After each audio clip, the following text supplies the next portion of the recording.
welcoming you once again to our learning session. We want to extend our sincere appreciation to the participants that have been very invested in this informative series. We've had 3, this is the 3rd so far, so we've had 2, and we've had great quorum. We've had lovely panelists that have furnished us with knowledge and shared their experiences, and we'll still have more experiences shared in this session. This webinar series, the Action Media webinar series, have been organized by the African Society for Social and Behavior Change. And the series have been running under a theme, bolstering the understanding and application of action media, fostering a stronger, more innovative SBC practice within the African context. For those that missed the earlier 2 sessions, worry not. We do have, you can access our sessions on the African website. Michelle will be sharing the link to the recordings in the chat box so that you can access that conversation and can catch up. For our guests that are on the call today, welcome to the African Society for Social and Behavior Change. The society is a community of social and behavior change professionals working to address health and development issues, positively transforming lives in Africa. The society is founded on collaboration and is a center of knowledge for all SBC spheres. The society has a board that oversees a number of activities, and we have representation in over 14 countries. Yes, you heard me right, in over 14 countries, and we are still counting. We have chapters in Uganda, Kenya, Tanzania, Rwanda, Nigeria, Ghana, Zambia, South Africa, Zimbabwe, Mozambique, Malawi, Egypt, Algeria, and Niger. If you know you have become, if you want to become a part of the country chapter, you can reach out to the country representatives. Michelle will still type out the names of the country representatives of the countries I've just mentioned so that you can reach out to them and get furnished with more information on how you can join the society. In case your country has not been mentioned, please send us an email to info@as-sbca.org. That email address will still be in the chat box so that you can receive guidance on how you can champion a country chapter. For those who haven't registered to be a member of the society, you are missing quite a lot. You're missing information, you're missing updates on social and behavior change. Please, there will be a link that will be shared in the chat box. Just kindly register so that you can be a member of the society. I'll hand it over to Antje. Antje has been our lovely panel moderator for the last 2 sessions, and she'll still take us through the next 1 or 2 hours, and she will recap the key highlights that came in from the last 2 sessions. She'll introduce our panelists, and she'll definitely set us rolling for the next 1.5 hours. Over to you, Antje. Thanks, Pearl. Thanks very much. And hi, everyone. Glad to see you all again. This is number 3 in the series of webinars on participatory action media. We had the first, I think, was to really set the stage. Warren and I presented a little bit more on what participatory action media actually is, how it has evolved, what it is based on. And the second one was more of an implementer meeting where several implementers of the participatory action media were discussing their experiences with the methodology from various countries, including Ghana, Rwanda, and Uganda. And today we're concluding with a panel of implementers on the different similarities between participatory action media and human-centered design.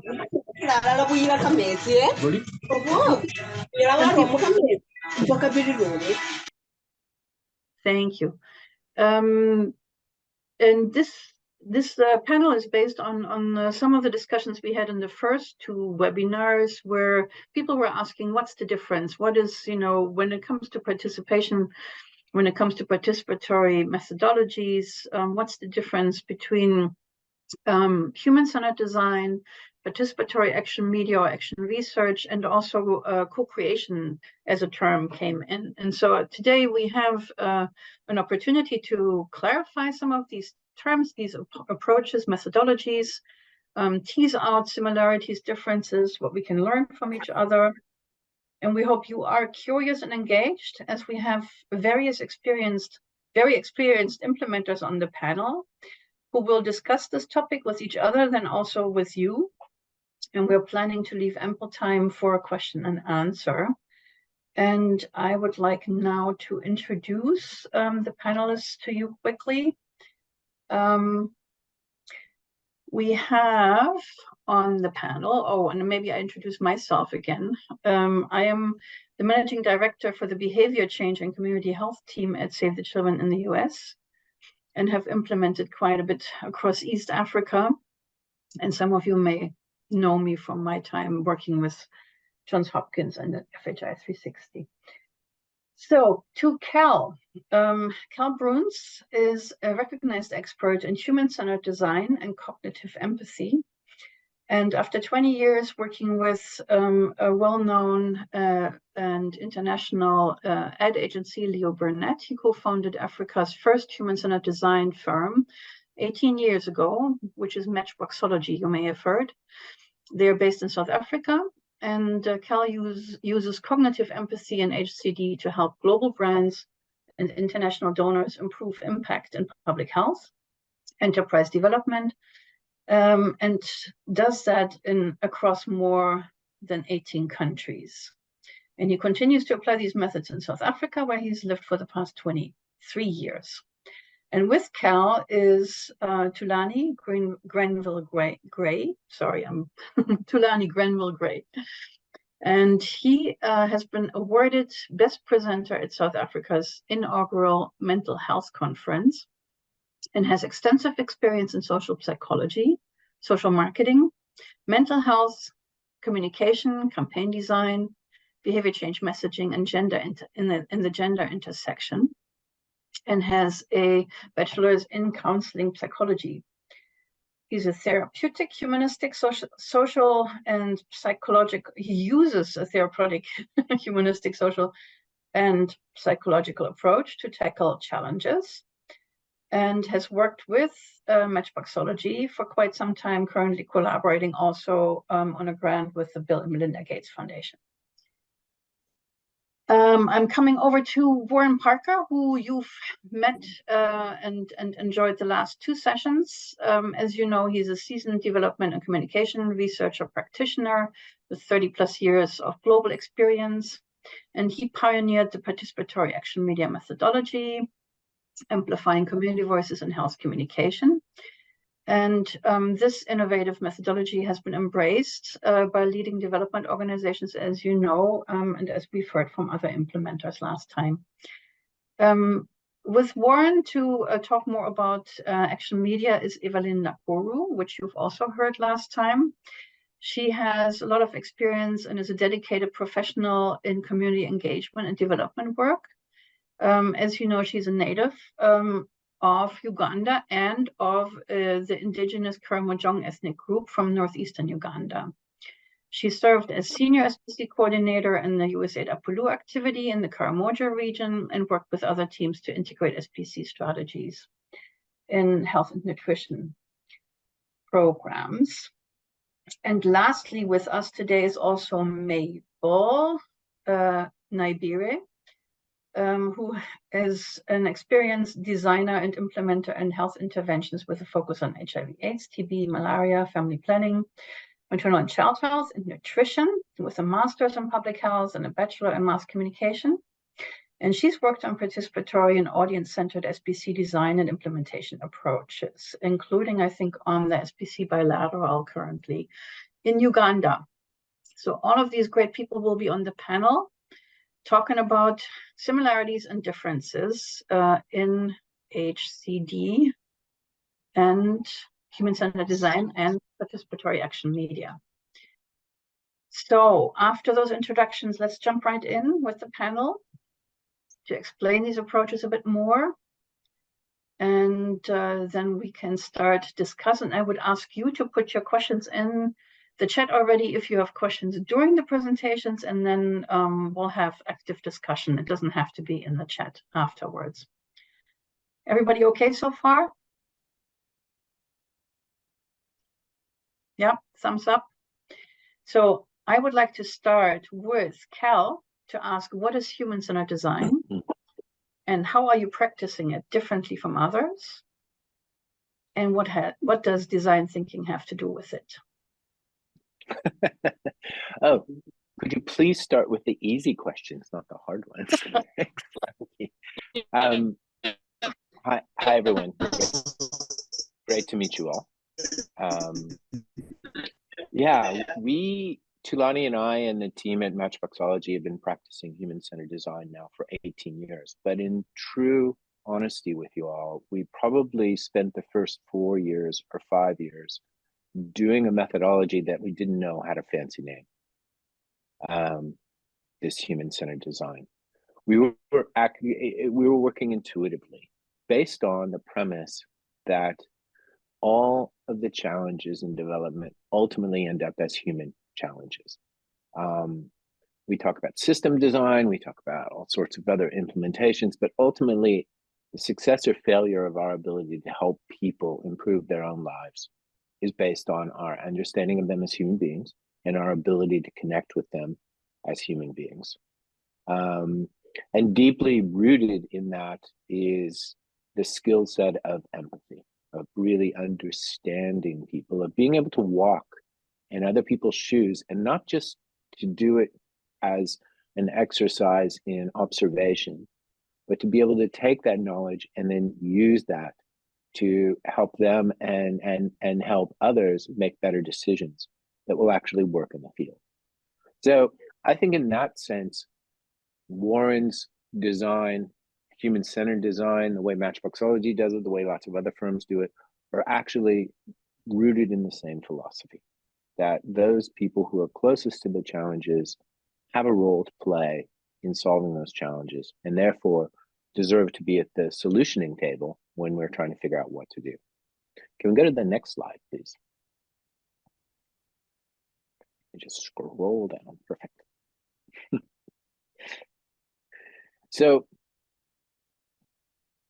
Anki, and the purpose of this discussion today is hugely fascinating and also challenging. And I'll be honest, Tulani and I are going to learn as much as I think that you guys, in the sense of like, what is the real difference and where are these two processes complementary? Because at first blush, there are many similarities, and I think you're all going to notice those.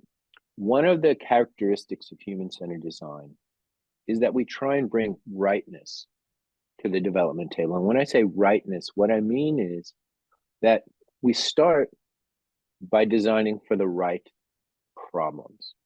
So understanding people's perspectives, understanding people's priorities, understanding, where they feel like they need help versus where we feel like they need help, and adjusting that. So in essence, giving people on the ground agency. So evidence helps inform designing for the right things, but so does perspective, so does priorities. Once the process defines what the real problem is, based on the perspective of people closest to that challenge, then human-centered design applies co-creation, which I think is very similar to a lot of the methodologies that Warren will talk about. And that's designing the right solutions to the right problems. And then putting in a process of iteration. What we've learned over the last 18 years in applying human-centered design across the continent of Africa is that you almost never get it right first time out. And you've got to build into the process this idea that you're going to try something, learn, fix it, try it again, learn some more, maybe continue to modify it, adjust it until you get to the most effective solution you can. We've got great examples of doing that in one country, then trying to apply the same solution in another country where it does need adjustment. The basic premise, the basic proposition is good, but there's so many local nuances that need to be included. And if you don't do that, it won't work in the same way and won't achieve the same impact without it. So solving for the right things and then solving in a way that those things are the best solutions. That's really what human-centered design does. Can we go to the next slide, please? Typically, and you guys will all be very familiar with this, you get an assignment and it says, okay, this is what we need to do. You know, please get people to do this because they're not doing it right now. You know, and so that's defined to you as your challenge. And then what you have to do as social and behavior change experts is go out and figure out what's the most viable, what's the most feasible way to achieve this change. You know, is it through a communications campaign, a different design with the way we engage, you know, people? Is it, you know, is the problem in distribution, whatever? But the need is defined and assumed to be correct from the start. Let's go to the next slide. If we can. There we go. Human-centered design starts with what do people want?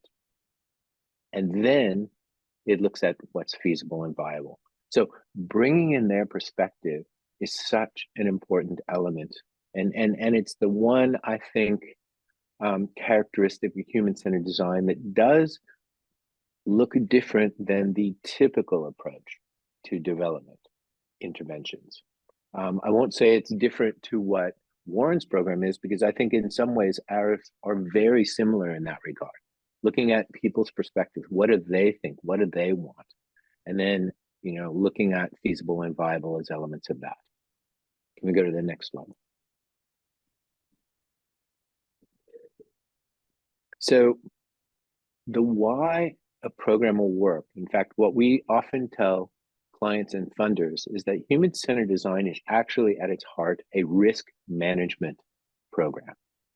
When you go out to try and achieve an objective, you have a pot of money and you want to make sure that money works as hard as possible for you. So you want to make sure that any opportunity you can to risk manage, to make sure it's not going to fail, you do before you actually try it. Now, as I said earlier, you never get it right from the beginning, but you can get it more right using this approach that starts with, instead of what's feasible and viable, what are all those solutions that have worked around the world, you know, and how do we, you know, shoehorn those into this particular situation, understanding what people want. And I think that's at the heart of both of these programs, is that perspective and desirability. What do we want to work here? I think you've all, you know, heard about, you know, work in water where, you know, people got so excited because they could build wells in villages. And so the obvious solution was, let's just build a bunch of wells. But they, you know, a lot of those wells were left to disrepair because the people in the village actually didn't want a well right in there. The fact that people needed women needed to walk together was their only chance to actually socialize as a group as they went and fetched water. That was never taken into consideration. No one ever bothered to ask or listen to that. All they did was say, you guys need clean water. Here's the fastest, most viable, feasible solution for it. And I think that kind of observation, that kind of empathy and cognitive empathy becomes really important in solving problems, because you, as I said, risk manage failure.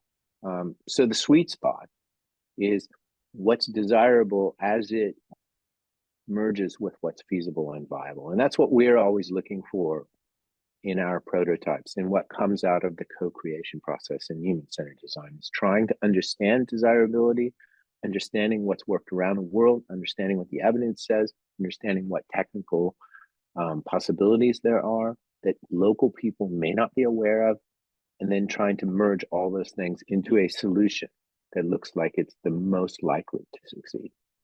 Can we go to the next slide? Okay, Matchboxology explains human-centered design using 5 E's. If you go to any of the other firms around the world and you say, how do you do human-centered design? Everybody is in essence saying the same thing. They just use different words to describe the process, but ultimately it's basically the same process. So you start with evidence. You know, what is the existing data? You know, how does the project need to be framed within the mandates of the funder?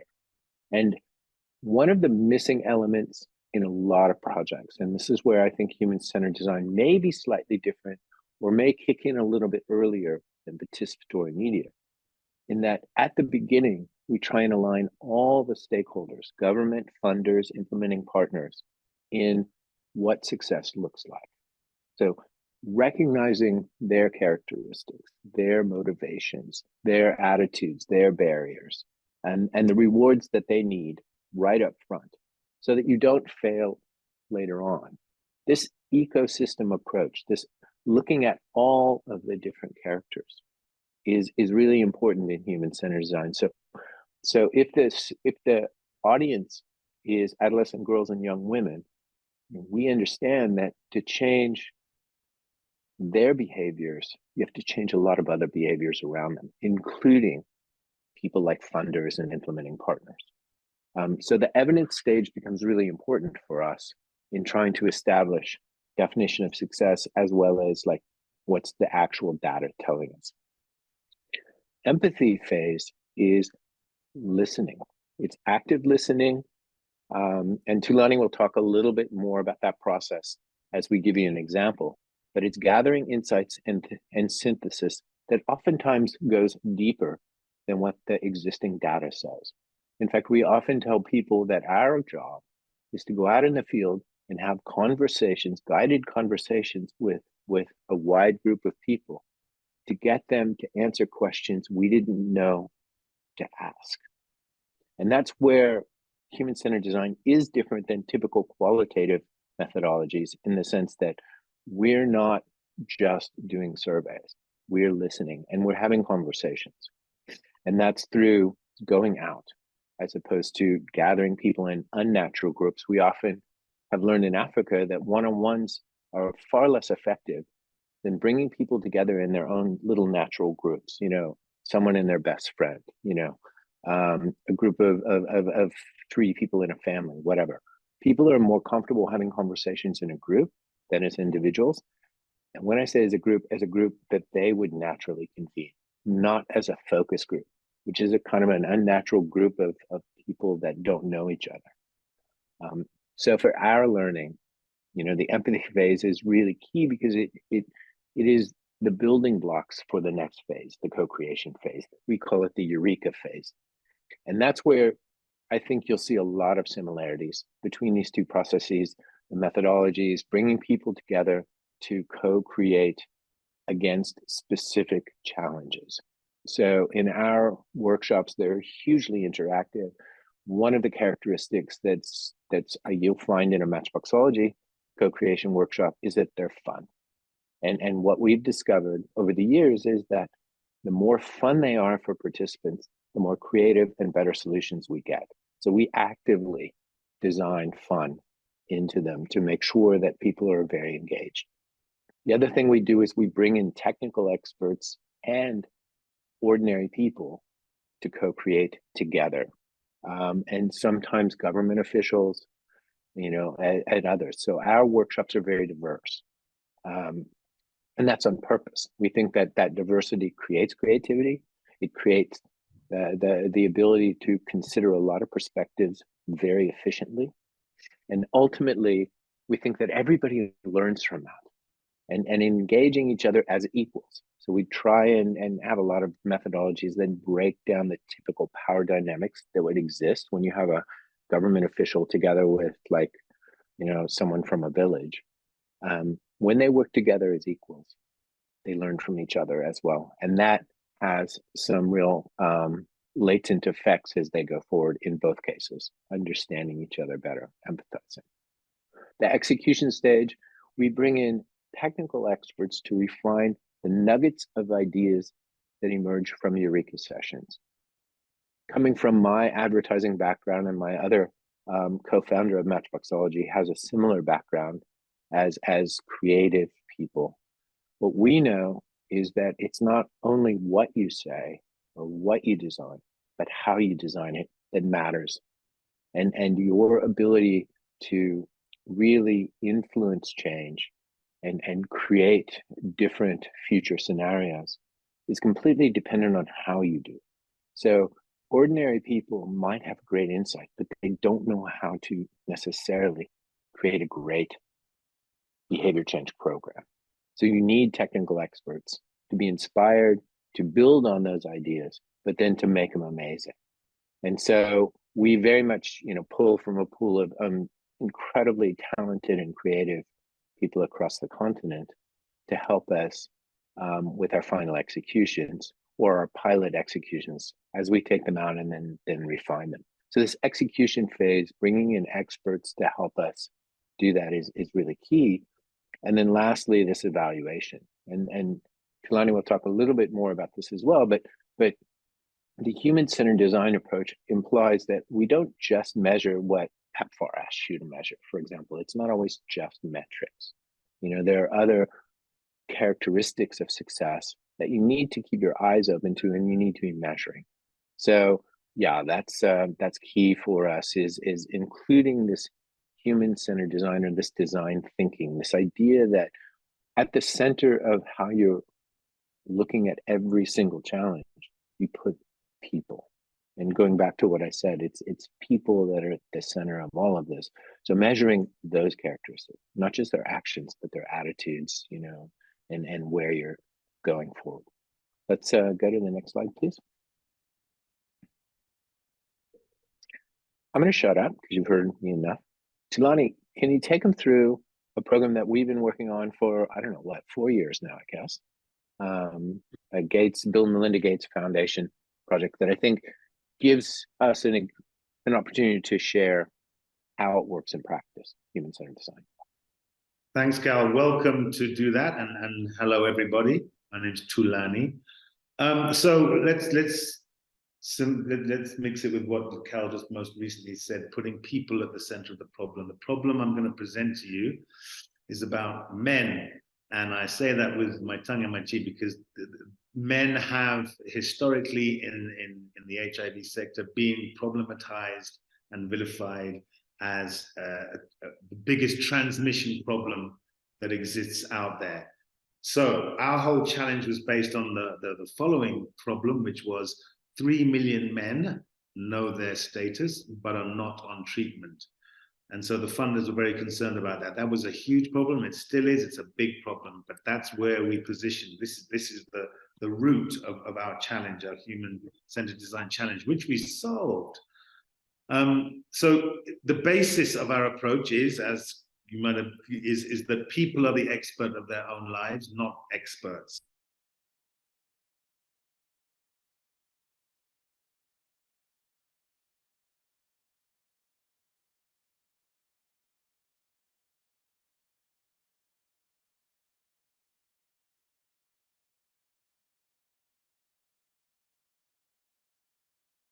So let's start with the first evidence, the first E.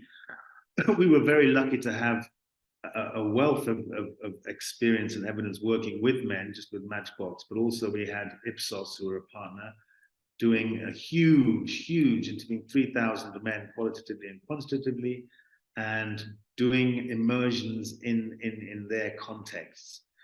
And so we were very spoiled for the amount of evidence and information we had. We then, they also separated the men into the segmentation process, which basically came up with 5 different types of men with the hunch that they might need different kinds of intervention. So with all the evidence and what the Ipsos team came up with is that basically what we're dealing with is fear. Men's problem, reluctance, barrier, sticking point is fears, lots of fears and loss. So if you spin that into a desire framework, men's desire in this case was not to feel scared and was not to experience loss. So we had much evidence, and we had a lot of empathy during our immersions using their segmentation. So we interviewed different people according to, because they developed a tool to find out which segment you were in. But that didn't really matter for the outcome. So we went on to the workshop phase, and as Cal said, we're very particular about the design of our Eureka workshops, human-centered design workshops.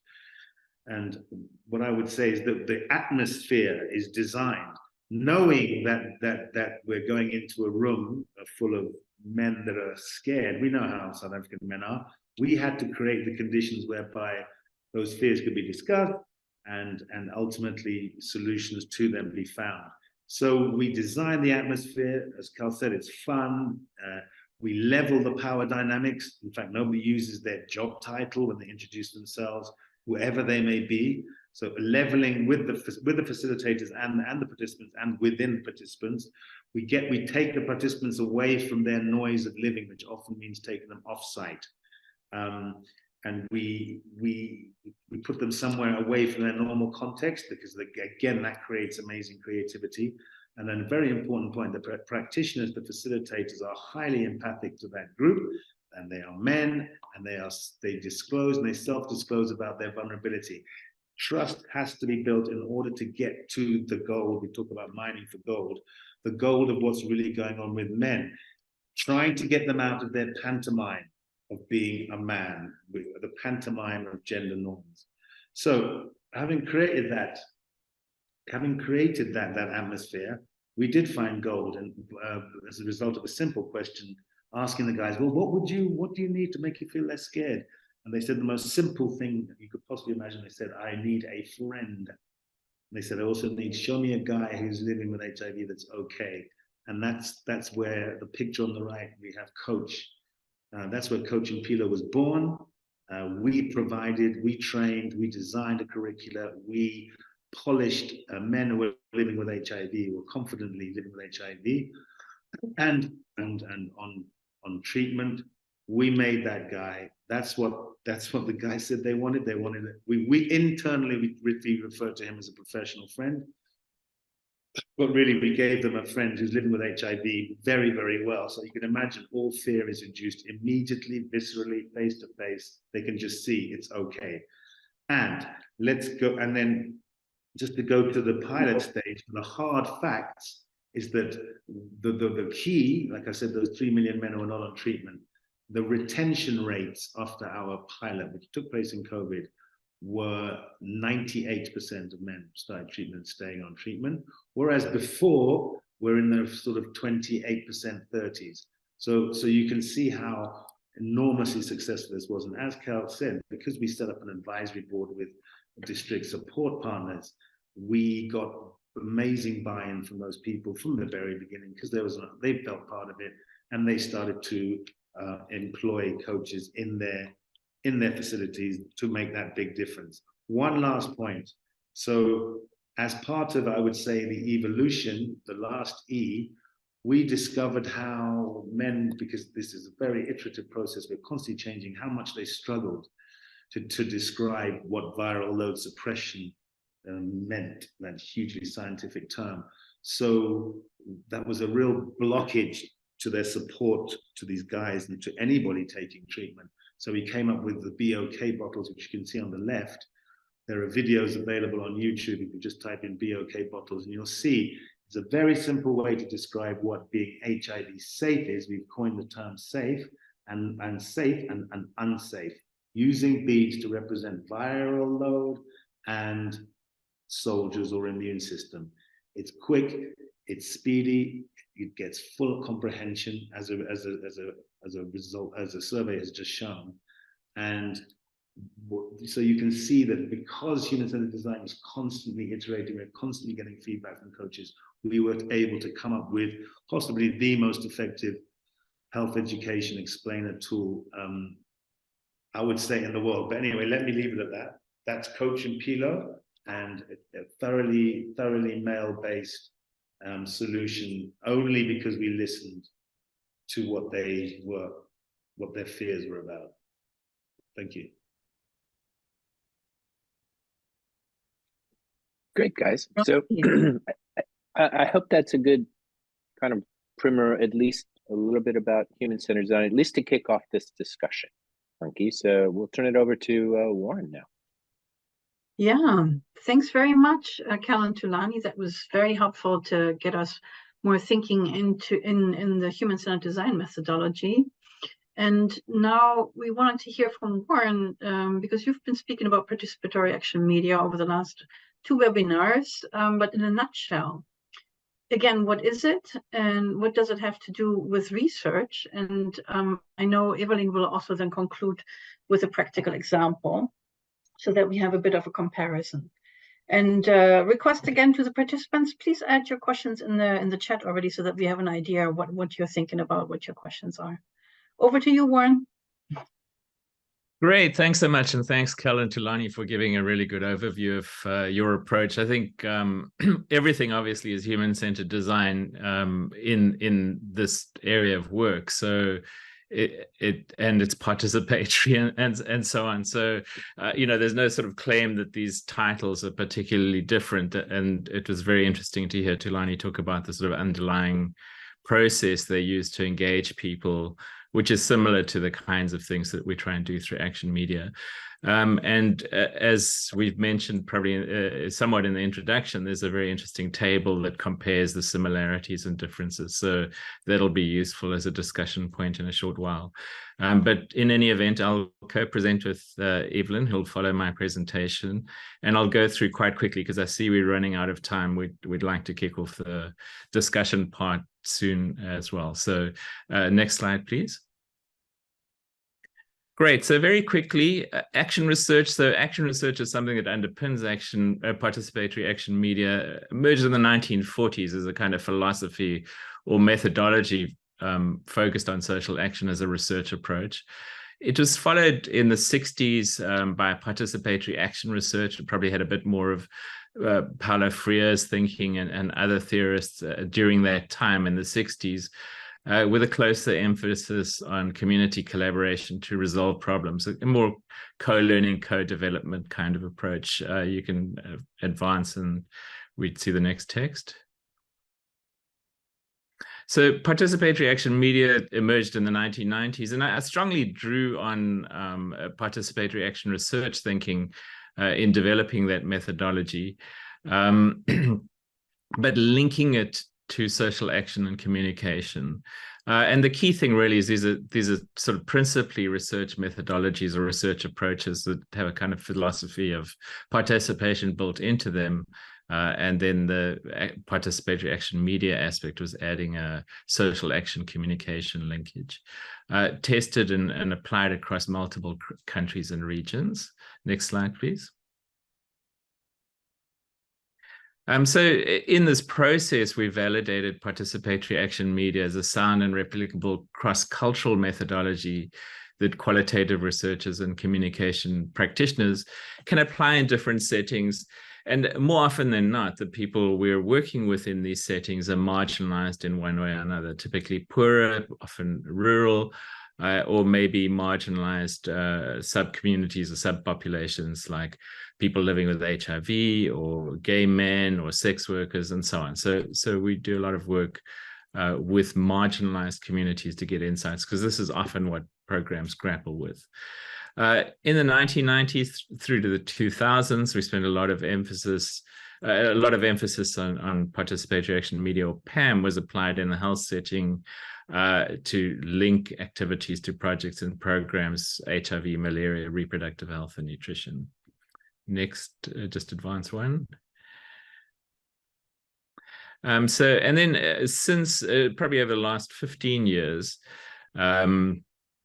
there's been a much wider application of the methodology. So not just in health, we've looked at gender-based violence, parenting, stigma, literacy, education, agriculture, WASH, sustainable fishing, and other themes or other processes that are much more linked to development. But all of this is really incorporated participatory action media as a guide to how you would develop projects or programs. And the things that have emerged quite often initially are kind of social experiments that translate as you go through them into models and thinking that's much more generalizable. Next slide, please. So just to go through quickly the principles and methods, it's a co-learning flexible process between researchers and participants. And the researchers could be communication practitioners or more conventional researchers. The participants, as I mentioned, cut across these various groups. And in participatory action media, our kind of golden number is 15 people from that community, the community where we're focusing our attention. It engages with these representative communities to deepen understanding of challenges and concerns framed by context and culture. So what we want to do is we want to dig into what is the context, what is the culture of people, and apply the learnings from that into responses that would be programmatic. Through this process, we get to understand the priorities that people have, identify challenges and barriers, and explore solutions to action. So often programs come with a particular agenda. They may be focused on HIV or WASH or sustainable fishing, or whatever it might be. So usually the communities we work with, or the representative groups we work with, have links to those kinds of challenges. But we do have an open-ended process where we kind of set out to understand the priorities. What is the top priority that people have, and does it match with the priority that is linked to the program that's going to be advanced through this research? But ultimately, it informs social and behavior change processes delivered through programs and projects. And typically these are government projects, NGO projects, or sectoral projects. You can advance. The key thing, and in most human-centered design would probably be the same thing, is it's multidisciplinary or interdisciplinary. Participatory action media draws on psychology, anthropology, sociology, cultural studies, and media studies. And in the cultural studies conceptualization of media or media studies, it's much broader than the media or just communication. It's a kind of mix between culture and communication, or symbolic communication. Very quickly, the methodology: participatory qualitative inquiry, 3 to 4 days of immersion. So that's the key thing that differentiates us from other types of qualitative research. And if you've thought about anthropological research, it takes place over a much longer period of time, but this is our core time frame. It builds trust, uses critical thinking, iterative learning, problem solving, identifying culture and context as it applies to the problem, and informs communication and SBC processes. Often what comes out is we understand the vision for the future. It may be linked to an icon, which would be a logo or a symbol or set of symbols that are attached to this core concept. We make quite a lot of use currently of manifestos and pledges, where people outline the type of action they would like to see, outline their values, and so on. And the core of the process is what is going to produce tangible change. We can move to the next one. So these are a number of key concepts that I think are important to understand in relation to participatory action media, but also would apply probably to human-centered design more generally. So resonance, this concept is about the ability to evoke ideas, emotions, memory. So you want some kind of connection with the audience that fits with their identity and sense of self, which is the next one. Sense of identity, relation to identity, which is identification. So you want people to identify with the problem. You want people to internalize the ideas, attitudes, and values that are related to one's sense of self. So if one's thinking about change, how does change connect, or how is change internalized in relation to oneself? Meaning, which means making sense of, but also meaningful qualities or consequential. So that's important. We want to connect to people's sense of meaning. Context and culture, I've talked about it a lot, and it's what we dig into very much with the participatory action media methodology. So it's lived in material circumstances, a social system of making meaning. Those are context and culture. Commitment and action, so beliefs and values that support action for social change. So a lot of what we're trying to do, obviously, is bring about change one way or another. And if you look at the preceding concepts, this change that's embedded in people's sense of identity, sense of self, connected to their circumstances. But it also needs to be connected to their beliefs and values. And commitment to action can become a new belief or a new value. Communication, which refers to the process of making meaning through symbolic interaction. There's more of a kind of cultural studies concept there. And language can have multiple meanings, the way you generate meaning and the language you use. You can advance to the next one.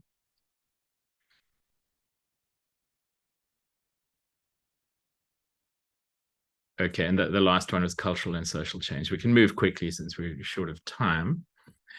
So what I'm introducing here is just a model or a way of thinking about what we're trying to do and what it ends up as. So if you want people to, if you want to bring about change, the first thing you need is conceptual resonance, which is I or we, and we think socially because we're talking about social and community change here. So I or we understand and identify with a change concept. So that's the first objective. You want people to understand that concept. Secondly, that change concept needs to apply to me or to us. In other words, situational resonance. Social resonance, so going beyond situational resonance, the change concept's got to apply to one's group or society. So unless you can tick off those three things, one can't anticipate that change at a social level would happen. The next step, obviously, is we believe that our action is necessary to bring about change. So people internalize the area or the concept of change we're focused on.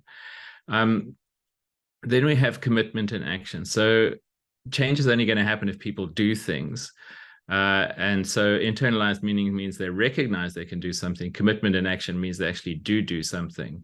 And that may be simple individual behavior, but more often than not, it's working in groups and working with others to bring about change.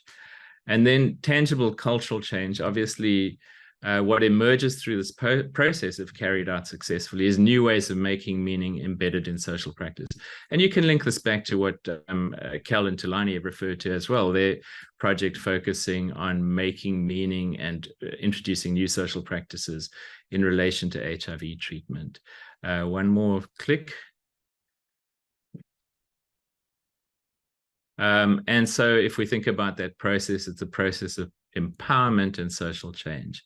So that's a model you can kind of apply backwards to what everyone's doing in social and behavior change, but also thinking forward. These are the kinds of things one wants to achieve through the social and behavior change development process, design process, creation process, but also implementation process. And I'll end off there. Thanks very much.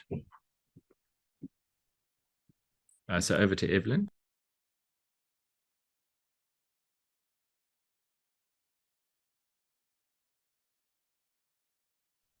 So Evaline will now give a practical example of action media in Uganda, in Karamoja. Evaline, are you there? Are you yes, there? Yes, I'm there. Good evening. Hello, everyone. I'll focus my discussion on the implementation side with an applied example of the USAID activity. For those of you who were here in the last webinar, you heard about how we conducted it and so on. So this time round, I think, focus on more of the discuss on the implementation side.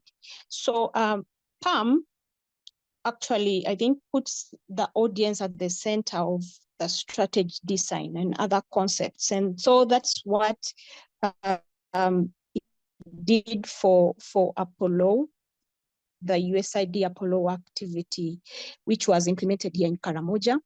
And so it informs the design of concepts and strategies for social change. So it focuses more on the social change, as Warren has put it clearly in his discussion. And of course, also identifies health priorities of greatest concern and importance to the audience, because we all know that the local knowledge and context yields more of the authentic programming. So it was useful for Apollo in that manner.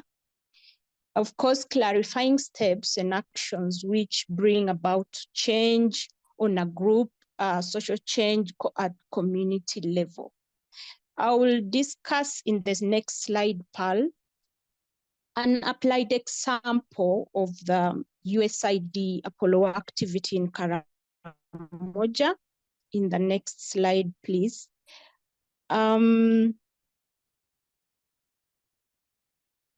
The Participatory Action Media informed Apollo's communication strategies, and it supported improvement in health and well-being of the communities.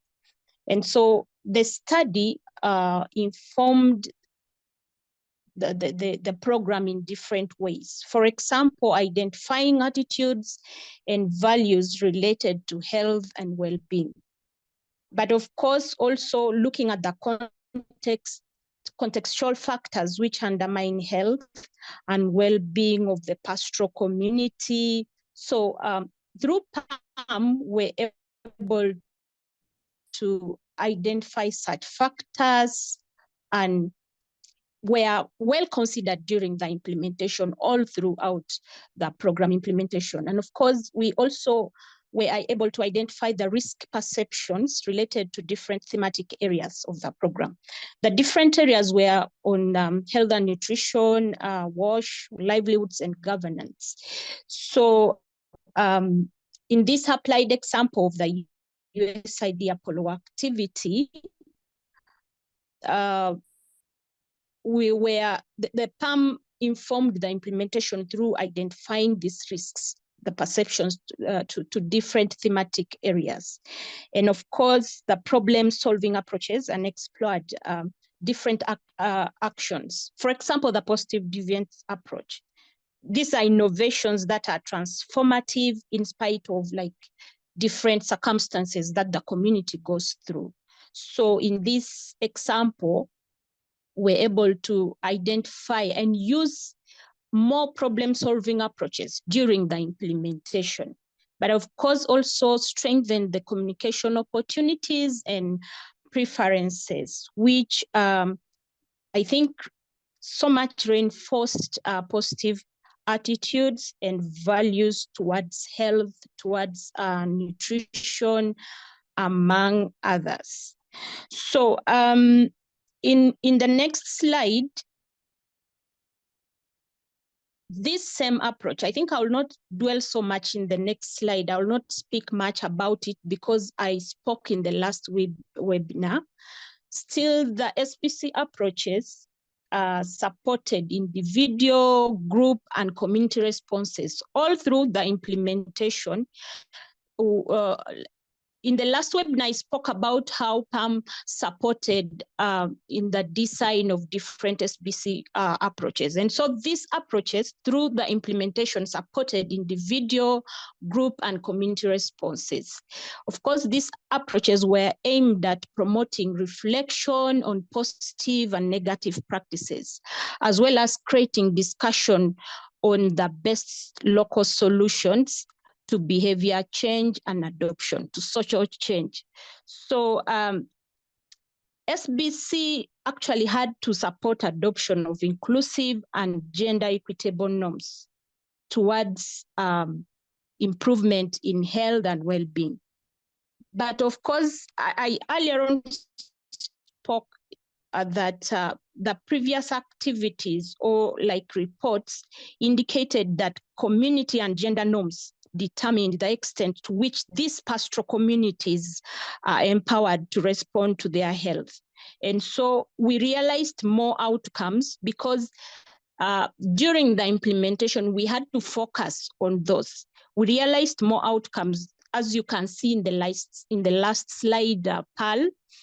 I just had to give an example. We realized more outcomes, so I had to just share with you an example of the gender outcome that throughout the implementation with guidance from the PAM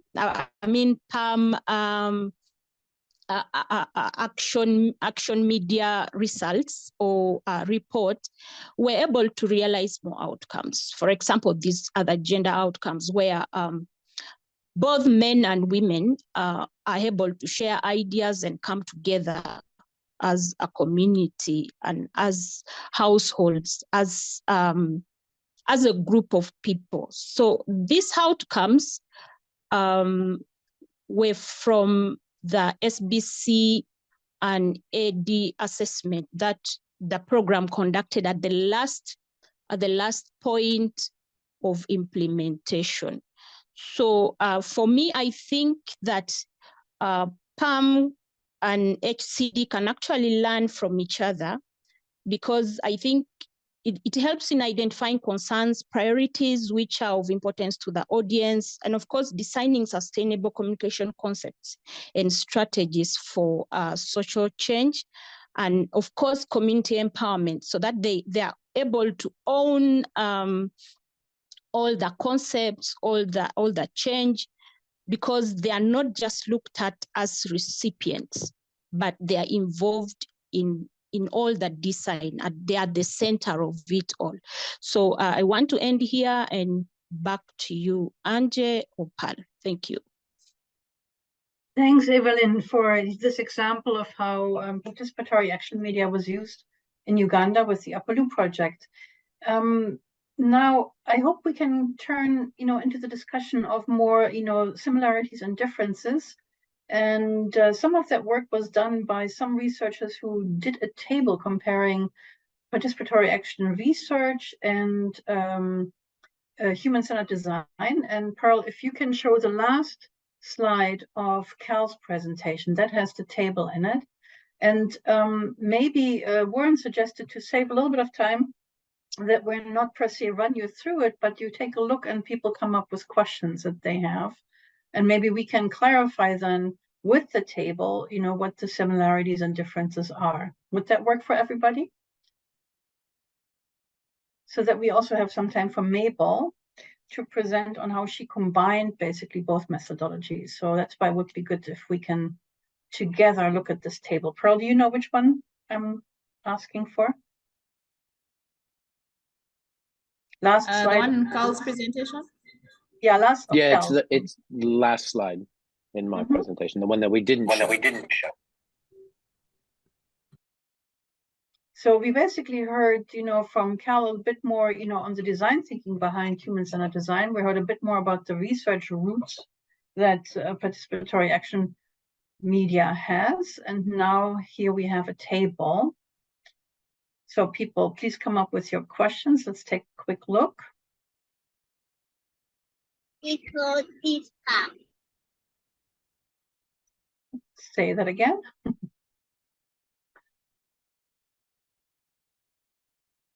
So Cal and Warren, you want to have at it? I'm not seeing much about questions. Look, one question that Pamela put into the chat, which I think does feed into a bit of a discussion here, and maybe Warren, Tulani, I, and Evaline can talk a little bit about the role of traditional qualitative focus group design for understanding people versus kind of the ways that we do it. I mean, Warren's explained in detail his the methodology of the days, and we've talked just loosely about the the process of immersions and then the Eureka sessions. But it'd be great to hear, Warren, what you think about the value of focus groups are versus kind of an intervention more structured in the way you do. And then Thulani, I'd love to hear your opinion about how our immersions are different than focus groups. Is that okay? Sure. Yeah. So I can quickly come in there. Yeah, and just to briefly introduce the table. So this is from a research article, which is a really great exploration of the similarities and differences sort of emerging from various examples of human-centered design and community participatory action research, or those types of processes. They didn't actually use participatory action media as a primary example in this. It's derived from many different examples of community-based participatory research. There's something called participatory rural appraisal, for example, that fits into that as well. But essentially, I think what we're focusing here on is this common ground of co-creation. So it really is about how do you work together with an audience or representatives from an audience or community to co-create something. From the participatory action media side of things, I guess we're probably more oriented towards research thinking. So we think of generating findings that may be a lot broader than a specific topic area. And then it does coalesce into concepts that inform change. So both communication concepts that may be more direct, but as Evaline's pointed out in her presentation, the co-creation connects to broader themes as well, changes in gender and so on. So it's got a lot to do with community mobilization around a number of things rather than just a focus on a particular concept or construct. Very quickly on focus groups, I think the participatory action media essentially was generated as a way of going beyond focus groups, which tend to be the research asks the questions and guides the question process, and the participants respond to those questions in co-creation. And it'll be evident in both human-centered design approaches and community-based participatory research. You're working together as in a co-learning process without necessarily imposing a very strict or strong agenda. And there's an opportunity for people to ask questions back and to ask questions between themselves and so on, which doesn't happen in a focus group. And that immersion obviously takes time.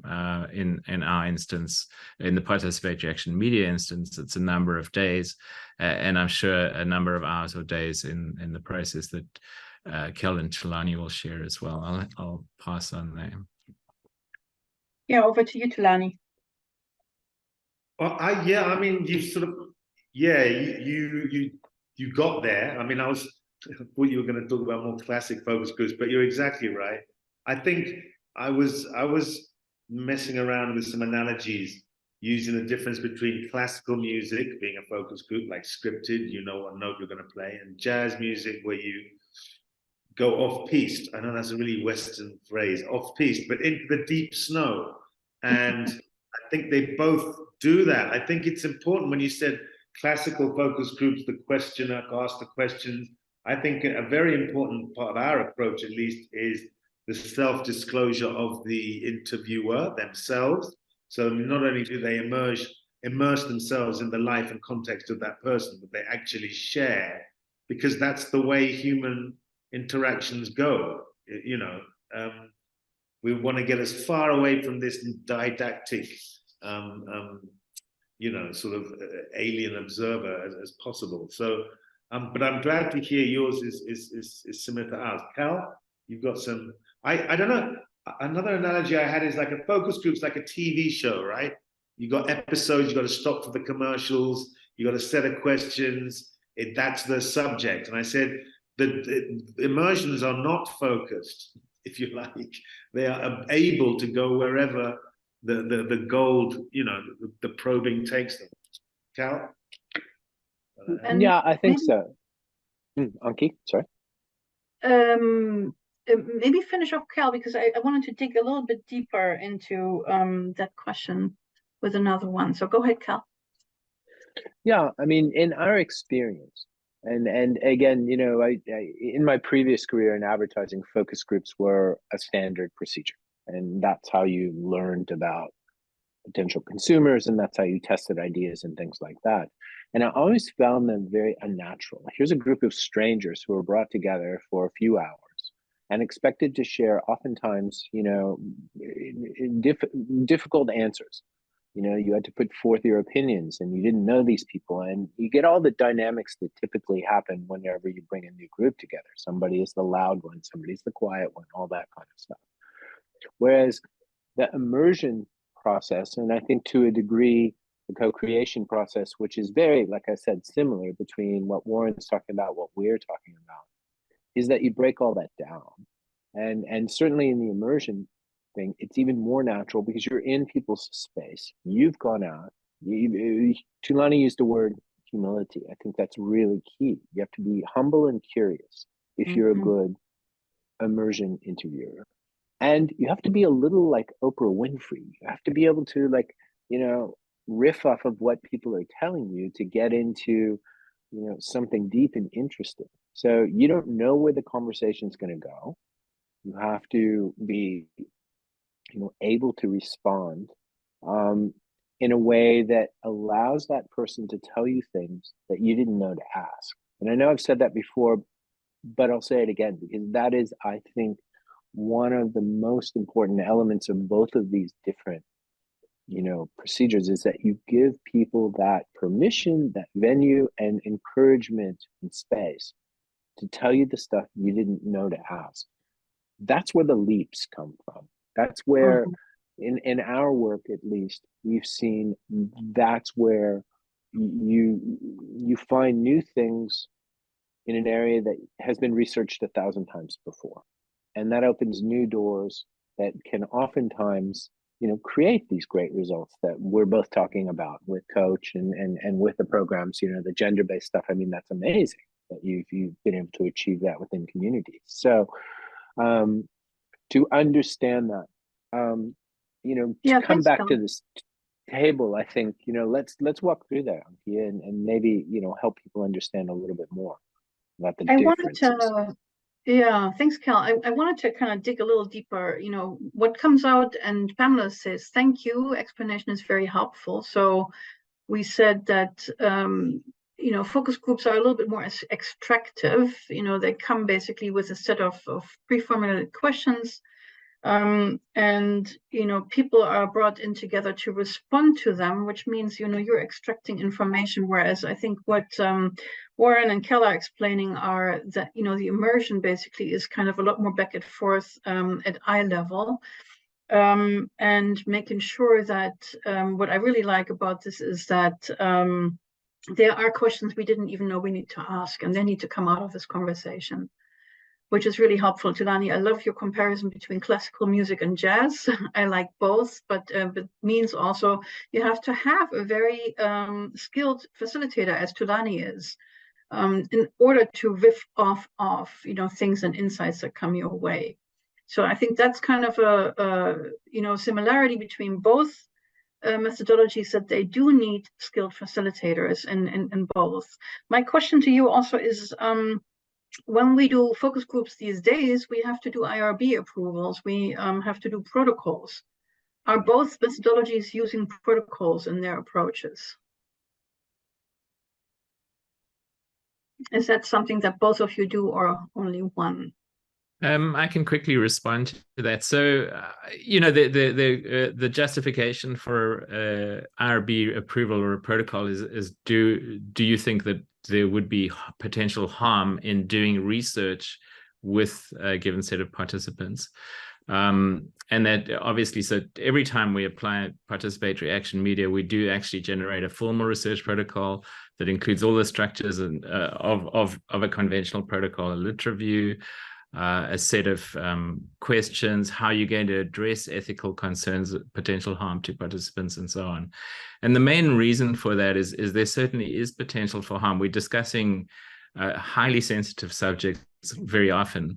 Our participants may be identified as excluded subpopulations that are actually illegal in some countries. So all of those things need to be taken into account. But broadly speaking, it's really good to be able to think about those ethical principles, and it's built into participatory action media because it's considered to be a formal, and it is a formal research, qualitative research approach. But there is a gray area, and it possibly applies more in a sense to the work of Matchboxology and others doing human-centered design, is that it falls into the domain of program development research as well. Whereby what you're doing is not necessarily as formal a research process as might be when one's comparing it to other research methodologies. So I'll leave it for the response there. But certainly we've run participatory action media through ethical review boards many times. It's successfully gone through the process, and we learn many important things from review boards in terms of the ethical concepts and so on. Thanks, Warren. Yeah, over to Cal and Jelani, because we have the same question now in the chat also. Yeah, please go ahead. And let's kind of make sure that we respond, comprehensively, but maybe also shortly, so that we can get more. Thank you. So I'll trust you not to get emotional, Cal. So you answer this. Okay, here's the very short answer. When we first started Matchboxology, we were operating without having ethics board's approval. The projects that we were working with and the funders that we were working with didn't require them, and our work was developing, our methodologies were developing. I would say about 12 years ago that started to change, and in the last decade, I would say 90% of the work that we do operates under an IRB approval. So we have to go through the same procedures that Warren and that you guys would go through in terms of explaining the methodology, explaining what we're doing. Now, it's been a very big learning process for those review boards to understand human-centered design, because we didn't fit in a neat little box of what they were used to. But we've gotten there, and it's made us better, I'll be honest. It's made us be much more aware of those risks and dangers and issues that we need to be sensitive to, and how we would respond should things emerge in our conversations that need to be addressed. So also, yeah. The people within Matchboxology who do the immersions have all done research ethics, so they're hyper aware of that. And we always have plans for how to address, like, if something emerges, what do we do? What's our response? Which means there is a team behind it, there is, training behind it, and there is a skill set of the facilitator. So these are all, I think, similarities between the two. One more question before we go over to Mabel, who shows how they have combined both methodologies. I wanted to hear a bit more about when you analyze what comes out of these immersive processes. How do you amplify one insight over the other, and generalize that in a way? What is the process of that one? Is there a difference, or are you doing it the same way? Does it go back to the skill of the, the person who analyzes what comes out, the data or the insights? How do you prioritize one over the other? That's a question we also had over, the last two webinars. So that's my last question to you guys before we go over to Mabel. I love that question. Warren, you get to go first, and then I'll follow. It's the most difficult one of all of them. Great. Well, thank you.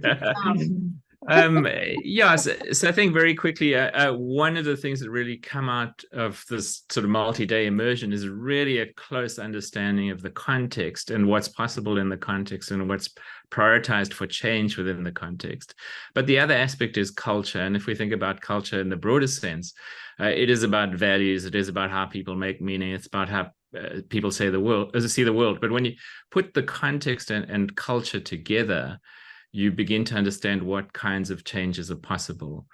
So what we focus on quite a lot as the sequence of the process continues is what kinds of things could people do to make a difference, and also insights into how change is linked to people's inherent values and so on. So you'd see from the example that Evaline shared about gender, where people were initially was quite gender discriminatory. It was a separation of men and women in many social practices. Where it ended up is a man previously would never sweep the household or sweep the compound. Now they do. Previously, men and women would never sit together, and now they do, and so on. And that was achieved through understanding right at the beginning what sort of values and what sort of cultural considerations underpin the possibilities for change. And then what could we do to turn that into a process?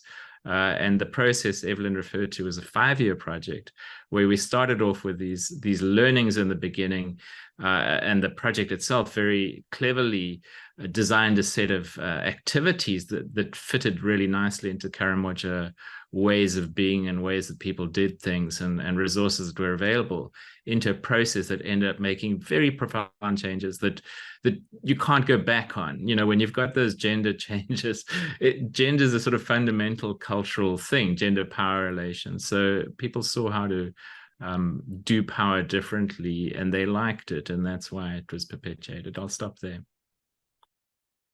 And just to kind of add on, Evaline, you want to mention real quick your point in the chat before we go to Cal and Tulani?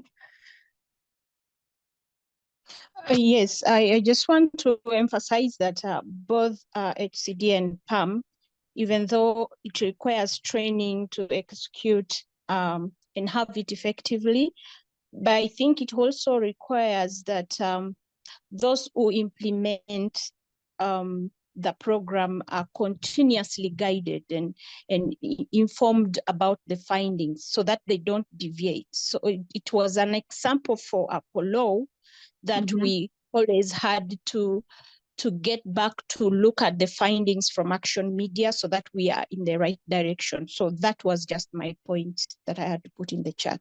Thank you. Very important point. What do you do with the results? You know, so not just in the design phase, but pulling it through. Okay, great. Kellen and Tulani, and then over to Mabel. So effectively, I guess the technical term for what we do is thematic analysis. When you're looking for threads, you're looking for connecting dots. But deeper than that, what we're really looking for are two things. And I think it sounds like it resonates with what Warren is talking about. We're looking for what are the priorities that people identify and building on those. And then the cultural kind of existing feelings that you can either build on or that you must address. And if you must address them, then you really have to dig down into what are the rewards that people are currently getting for the behavior that they're currently exhibiting. And I think that's really key to the success of our work, is digging deep and understanding why people do what they do. Because everybody does something for a reason. Once you understand that reason, then you can begin to identify, well, what could I offer them that is superior to what they're currently doing, you know, so that they might nudge themselves in a different direction. And if you don't do that, they're not going to do it. And we've seen so many examples. I mean, you know, hey, I'd love to tell you that our work is 100%, but it's not.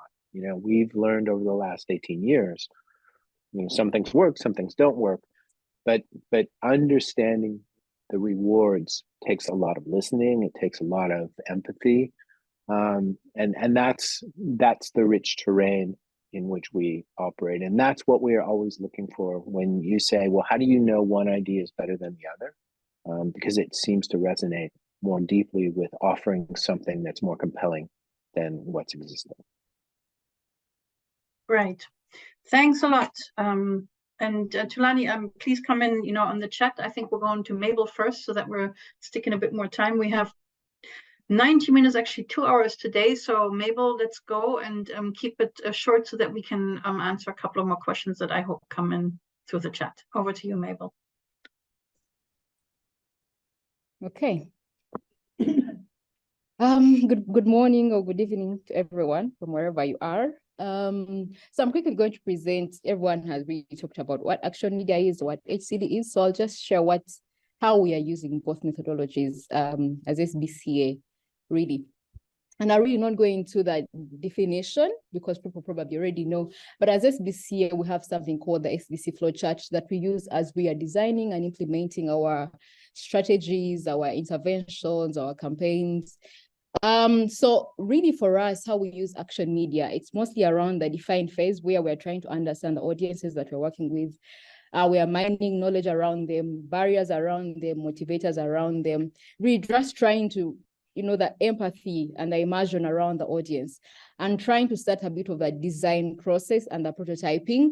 But HCD goes from the define phase to the design and test and the apply. So for us, the action media starts from the define, the number one stage, up to part of the second phase, which is the design. But we use HCD wider, a lot more. So for us, action media is really just part of the HCD process that we use, or one of the methodologies that we use in our HCD processes, really. So we find HCD to be much broader than action media for us, the way that we apply. So I'm really just going to use one example of how we have one of the campaigns and interventions that we designed in the past, and to show how we used HCD and action media integrated. So this is one of our campaigns that we have worked on, and this was our COVID-19 campaign that we designed way back in 2020, in the heat of everything when COVID had just come. So this was our response, really, and I'm going to keep using HCD because, like I mentioned, action media for us is part of HCD. Really, we reviewed all the data that was there. Studies had happened, publications. So we reviewed the data to understand what was happening. We conducted HCD workshops. It was one at that time because we couldn't really gather so much. So I had a workshop that brought together all stakeholders then that we needed in the room to work together and to decide, how do we actually move ahead? What do we do to make sure that the audiences adopted the desired behaviors? And after that, we were able to prioritize the audiences that were more at risk. And then we conducted co-creation sessions with them. And that's the photo that you're seeing. Then some of them were the people that we thought were most affected, like the border people, people that we earned the daily of, earned from hand to mouth. And those are the people that we really concentrated on, because that's what research showed, that those were the most affected people. So we conducted co-creation sessions with them using action media, just to mention. But we went through, and those are some of the things that the prototype, the low-level prototypes that came through. That there was a video and probably a poster, and what you're seeing there as one of the posters is actually a campaign that we ended up running. Actually, the ministry ended up running, because we were conducting this on behalf of the Ministry of Health.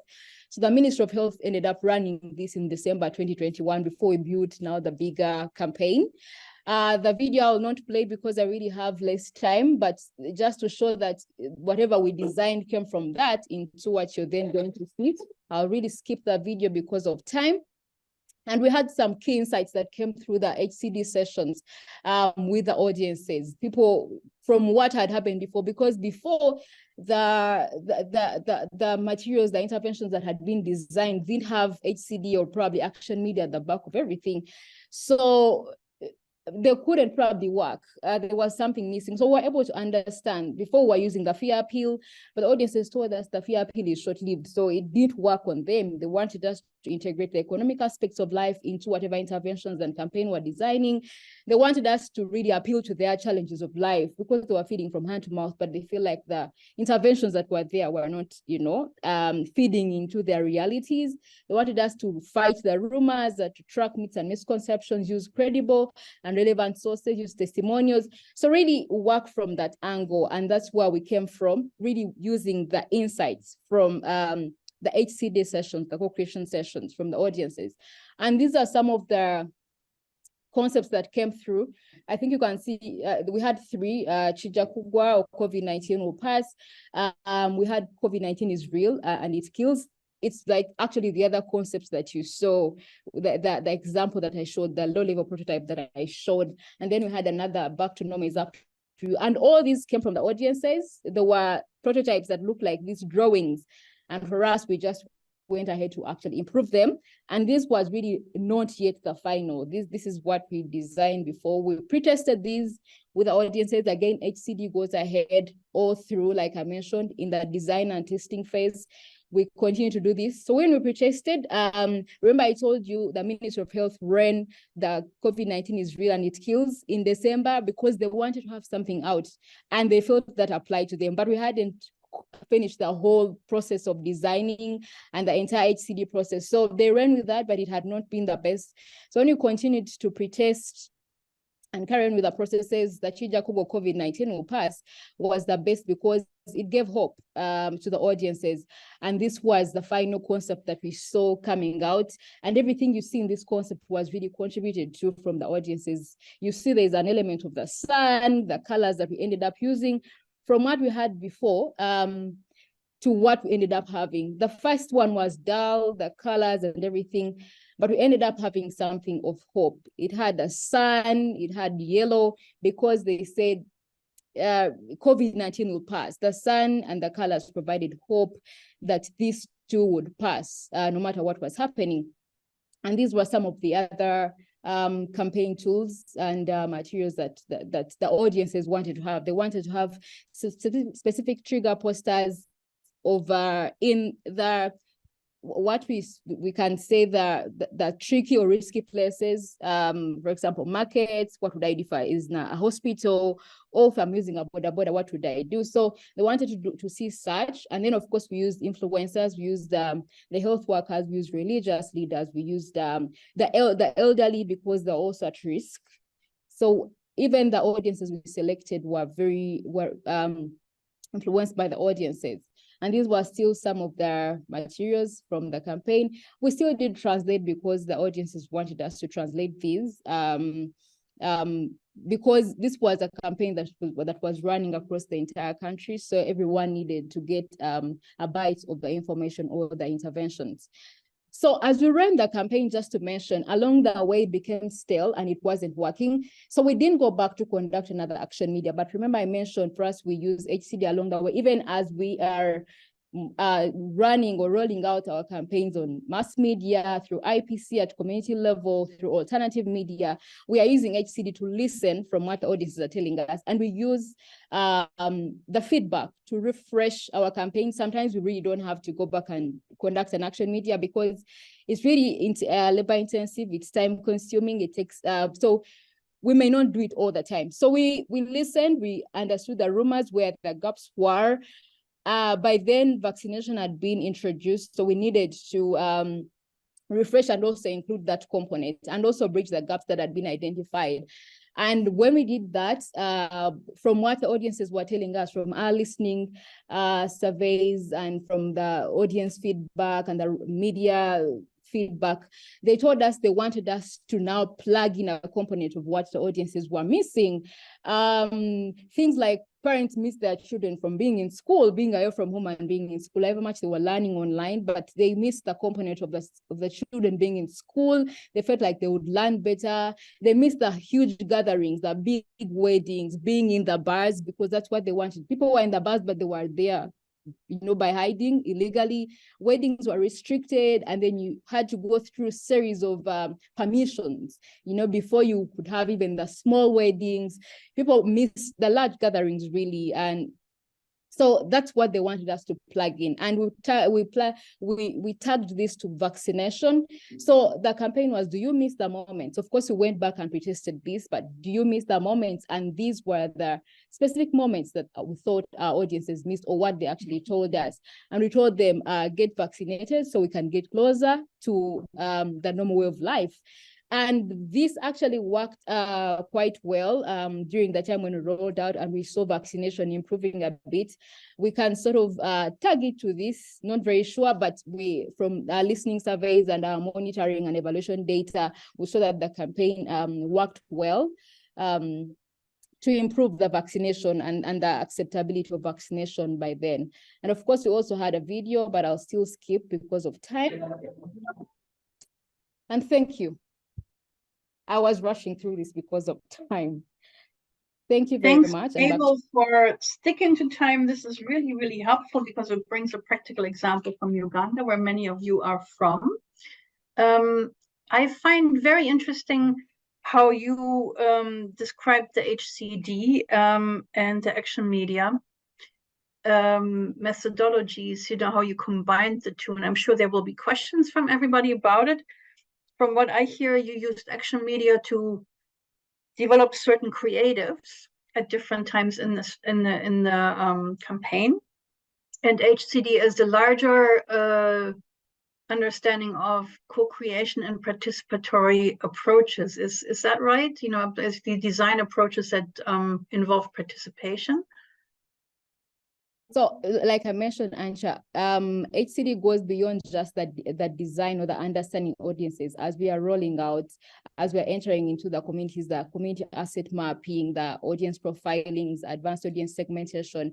We really we use HCD through all that. And for us, Action Media comes in at the time when we are now immersing ourselves into the audiences that we are working with, and to start the design process of the different interventions that we use, for our SBC interventions or SBC campaigns, or to effect SBC social behavior change, in the audiences. So for us, in our SBC flowchart, like already showed, Action Media comes in at that early stage, but as we go ahead, we then get to roll with HCD more than Action Media.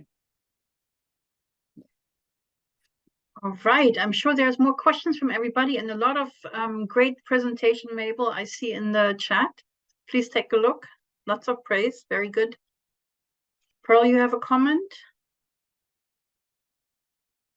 Yeah, Angie, I was saying, from Mabel's presentation, an example. Mabel, thank you very much for sharing that example. But I was just saying that the HCD is clearly not a one-off, because audiences are dynamic. From the example Mabel shared, we could see that the campaign changed over time, from the hope message to what people were missing and what they would like to go back to. So I think that's one distinct thing that comes out from Mabel's presentation.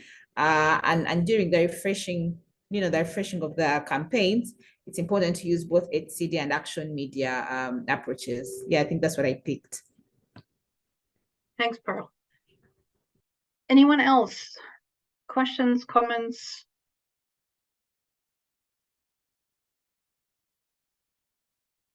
Warren. Yeah, no, I think just going back to that table, maybe we could put it up again just as we reflect, and I'd really like to encourage everyone to ask questions, and feel free there in the chat box, or even just to ask them directly and speak your question, so we can get some discussion going. I know we were going to finish in 1.5 hours, but I see a lot of people are still on, and from my side, and I'm sure from the co-presenter side, we're all very happy to continue for another 30 minutes or so. But yeah, I think I was just putting in the chat box that participatory action media is often a formative research process. It's best applied right at the beginning of the project, as you're trying to get the fundamentals together. What is the context? What is the culture? How do people make meaning? How do people see change? Sometimes it's applied kind of along the way. So, maybe after a year or two in a program, it's often been used as well to kind of recenter thinking when people in a program feel that things are not going as intended or not working as envisaged. And it's a way of kind of doing a kind of check on where we're at, introducing ideas and coming back to how change processes might work. You can conduct participatory action media along the way, as Mabel's mentioned.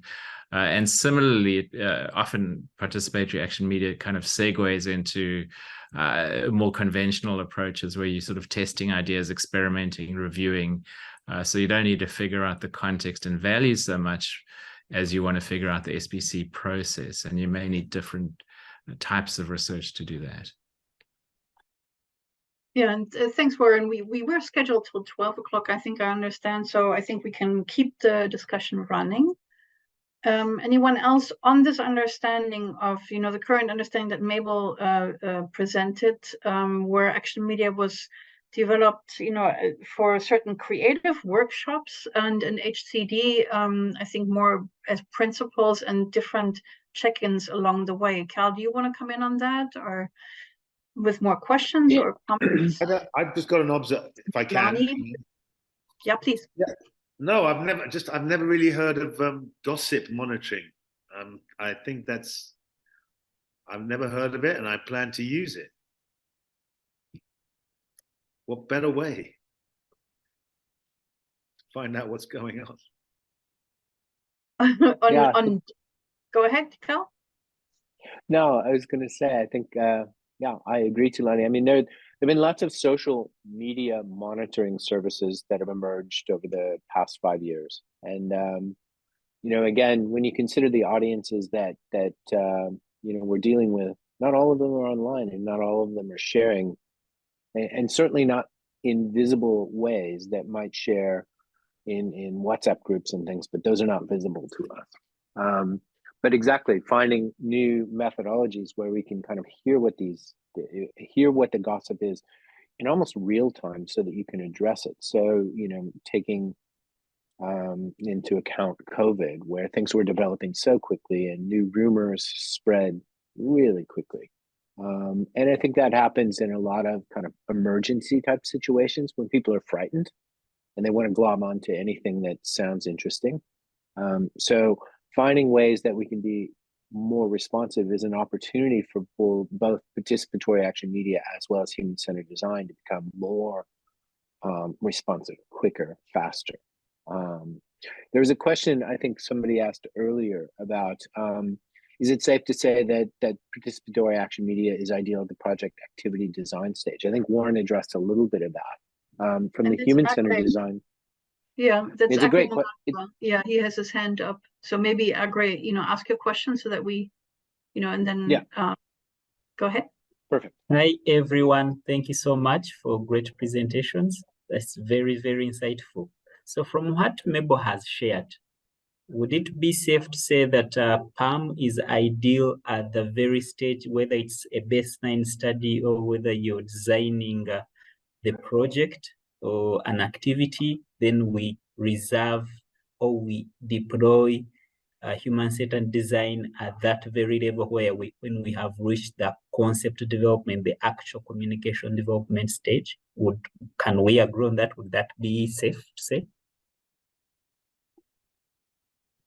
I would say yes. Certainly, the formative ideas that come out and the formative concepts that come out are something that sort of really help you to figure out the principles of social and behavior change that are likely to be viable.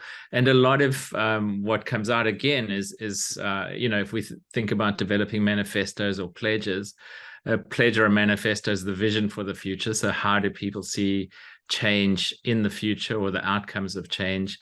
It outlines actions and it includes a statement of commitment. So that's the kind of stuff you really need in the beginning. And once that's figured out, then it's really the process of making that happen.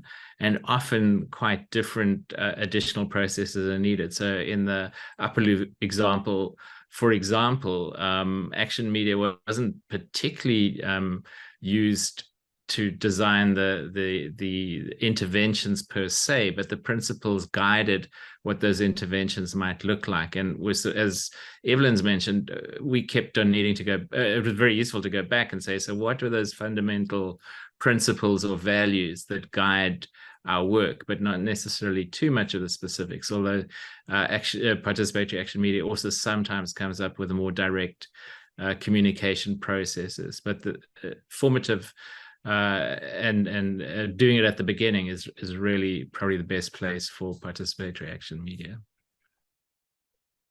There is, Warren, another question since we're at action media, and then I think let's go back to HCD and a bit more on the process. But before that, Warren, does participatory action media require to take the designers along all the way through the application and measurement of the project? Do you carry the designers as active team members along to facilitate iteration? And that refers back to, you know, illustrator or designer during action media workshops. That's from Elizabeth Kimegisha. Great. Yeah. So at the very beginning of the development of participatory action media in the 1990s, a lot of it was a critique of top-down communication. SBC as a concept hadn't really been well formulated at that point. I think we were still in the behavior change communication phase, which was much more focused on sort of individualized responses and so on, and communication at the center in a way. So action media responded to that to some extent, but also as we were developing the methodology, it became clear that you were finding out all these other things that made communication meaningful, that had to do with context, culture, change, actions for change, and so forth. And as the methodologies evolved and been applied in a whole range of different focal areas in a whole range of many different countries and regions, it's become much more of a process for guiding the social aspect of social and behavior change as much as it has been for communication. So those two things came together more as the process evolved, and how organizations began using the methodology for these fundamentals. So just to come back to the question, we do have designers, communication practitioners, artists in the participatory action media process, and they often go forward to develop communication outputs and social change outputs, building on the lessons that they'd experienced in those research sessions. I've had people from ad agencies be part of participatory action media processes, and one of the comments that stands out is, that someone goes through their 2 or 3 day process and they say, well, actually, we've learned so much more here in this process of 3 days than we do through our iterative multi-week learning process that's much more structured around pre-testing and so on. I'll leave it there. Thanks so much. Yeah, thanks, Warren. I wanted to,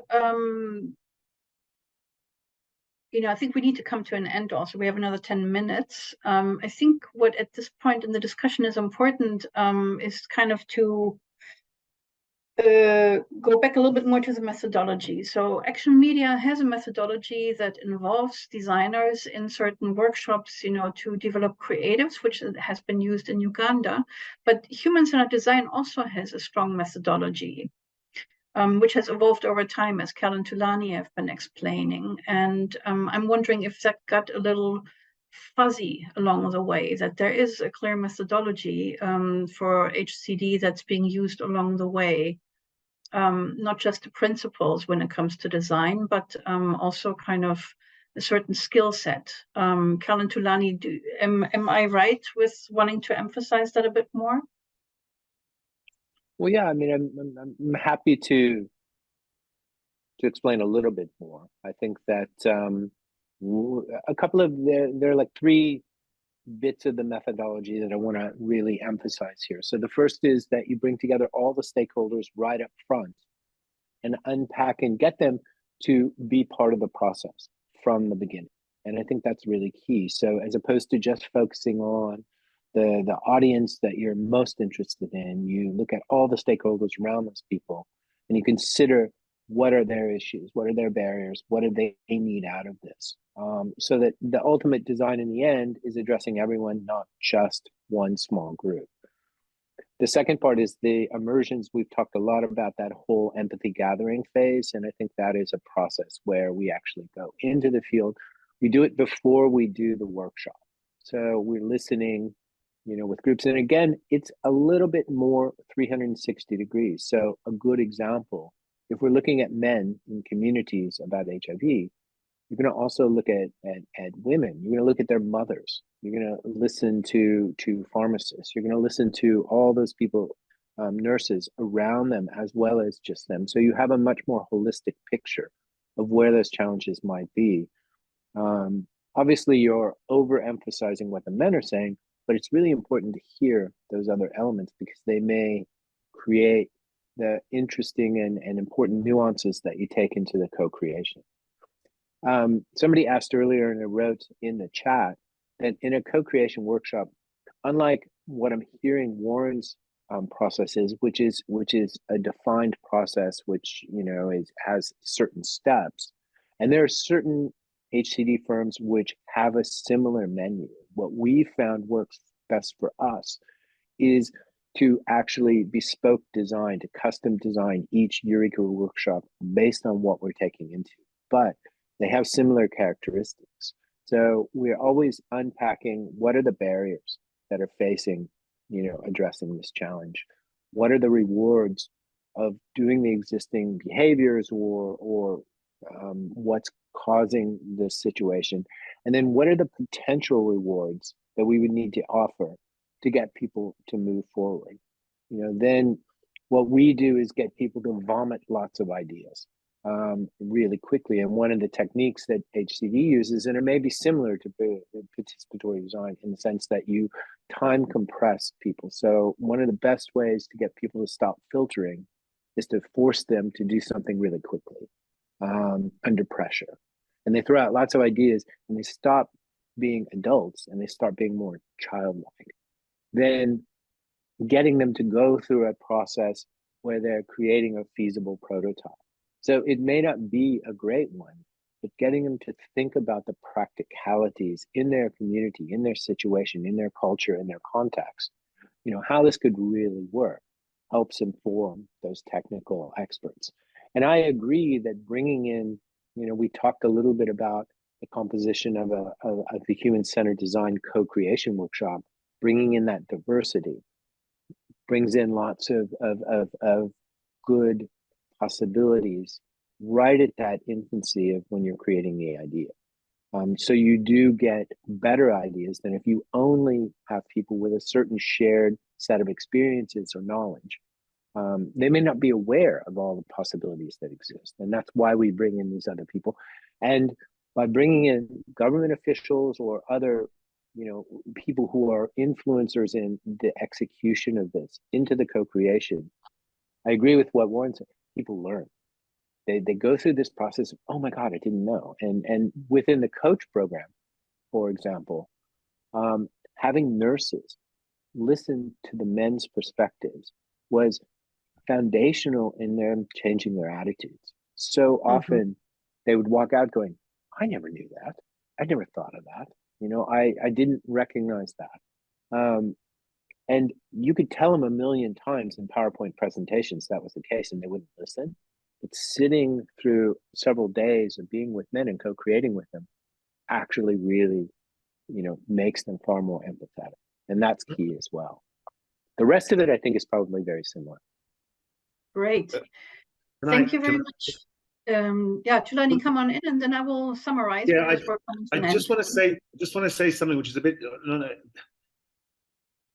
Clients get very nervous in an HCD workshop or HCD process because you have to trust the process, including the facilitators. I like to make that point: is that day one, day two, clients getting more and more nervous. They don't have a tangible kind of direction, but we know on day three that the gold will come up. And I think so there's quite a lot of the practitioners have to be quite confident and multi-skilled. Most of our facilitators are creatives as well. They're strategists, they're practical, and they're creative. So I just want to drive that point home as well. The practitioner really does matter in this. I'm sure for both, but I know that's why it's taken us a while to be really, really good at this. Good point, Tulani. And I think that's a good way to end because that's really for both methodologies. I'm attempting a little bit to summarize this large discussion that we had. And I think it's an initial discussion which we can continue. But clearly, both methodologies have a lot more similarities than they have differences. I think that is what we have established, because they both come from not what is the need or what is prescriptive, but what do audiences, what and how do they see things, and what is their perception of things and how can they develop solutions. So the participation and the element of participatory listening, empathy, and emotional intelligence are super important for both methodologies. I think the origins are different. One comes more from the design thinking, the other one more from research thinking, and that has kind of shaped the methodology. Principles are quite similar, I think, and both of them look at ethical principles, of course, and both of them are looking more into protocols these days, also an ethical review. Action Media, I think, has a clearer process, is based on certain behavioral frameworks, whereas I think HCD is taking the liberty to choose from different models and being kind of, I think, both tailor, I think, quite a bit, but from what I hear from HCD at IDEO, they're very happy to not be influenced by behavioral models, but to be free to understand insight. So there is a little bit of a tendency of one to be more oriented towards research and models and evidence, the other one particularly aiming to be free of that so that insights can come out more clearly and more freely. But both of them, I think use similar methodologies, process slightly differently. I think what's important is that, Carl, you mentioned that stakeholder understanding is very important at the beginning of the process. And I think that's less so an issue at Action Media, which does that more through a lit review, but not kind of actively engaging stakeholders before the actual audience. So that's an important difference where both can learn from each other. Both of them have emphasized the skill of the facilitator, as Tulani just mentioned again. I think that's super important because Action Media also lives off of the skill of the facilitator and has a designer on the side to then turn around prototypes. So both of them do prototyping.